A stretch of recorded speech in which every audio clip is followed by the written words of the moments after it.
നമ്മൾ ശ്രദ്ധിച്ചു നോക്കിയിട്ടുണ്ടെങ്കിൽ കാണാം ഇന്ത്യൻ രാഷ്ട്രീയത്തിൽ കോൺഗ്രസിനേക്കാൾ വലിയ കുന്തമുനയായി മാറുന്നത് ഈ മഹോ മൊയ്ത്രയെ പോലെയുള്ള ഡെറിക് ഒബ്രൈനെ പോലെയുള്ള എം പിമാരായിട്ടുള്ള ആളുകളാണ്. കാരണം എന്ന് വെച്ചാൽ കൃത്യമായി പാർലമെന്റിൽ വിശദീകരിക്കുന്നില്ല. ഞാൻ പറഞ്ഞ അതുകൊണ്ടാണ് മമതാ ബാനർജിയുടെ നേതൃത്വത്തെ ഇടിച്ചിടാൻ വേണ്ടി സകല പണിയും പഠിച്ച പണിയും നോക്കിക്കൊണ്ടിരിക്കുകയാണ്.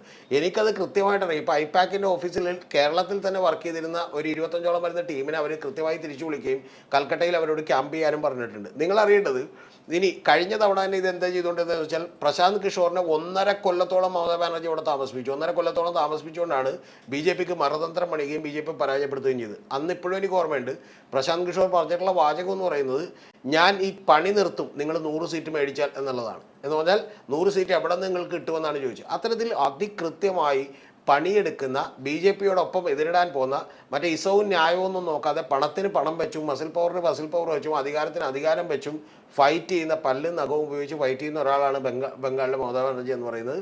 അതുകൊണ്ട് ഇത്തവണ പോലും ഇതെല്ലാം ചെയ്തിട്ട് പോലും അവർ വീഴും എന്ന് പറയുന്ന ഒരു തോന്നൽ എനിക്കില്ല. കഴിഞ്ഞ തവണ പോലും അവർക്ക് ലഡ്കി ബഹൻ യോജന പോലെയുള്ള ലാഡ്ലി ബഹൻ യോജന പോലെയുള്ള പദ്ധതികളോടെ നടപ്പാക്കുകയും വലിയ തോതിൽ വനിതാ വോട്ടർമാരെ അവർക്ക് ആകർഷിക്കാനും ഒക്കെ കഴിഞ്ഞിട്ടുണ്ട്. അതുകൊണ്ട് വലിയ പണിപ്പാടാണ്. പക്ഷേ പണിപ്പാടിൻ്റെ ഏറ്റവും വലിയ വജ്രായുധം അവർ പൊളിച്ചിരിക്കുന്നു. ആ പൊളിച്ചിരിക്കുന്നത് ബംഗാളിൽ തന്നെ ഒരു ബാബറി മസ്ജിദിൻ്റെ റെപ്ലിക്ക പണിയും എന്ന് പറയുന്ന ഒരു പദ്ധതിയാണ് കഴിഞ്ഞ ദിവസത്തെ സ്റ്റിംഗ് ഓപ്പറേഷനിലൂടെ അവർ തകർത്തത്. നമുക്ക് കാത്തിരുന്ന് കാണാം. മമതാ ബാനർജിക്ക് ഒരുപാട് പിടിച്ചിരിക്കാൻ പറ്റും. സർവേ ഫലങ്ങളെല്ലാം മിക്കവാറും ബി ജെ പി അധികാരം പിടിച്ചെടുക്കുമെന്ന് പറയുന്നത് കൊണ്ട് അല്ലാത്തതൊക്കെ ഉണ്ട്.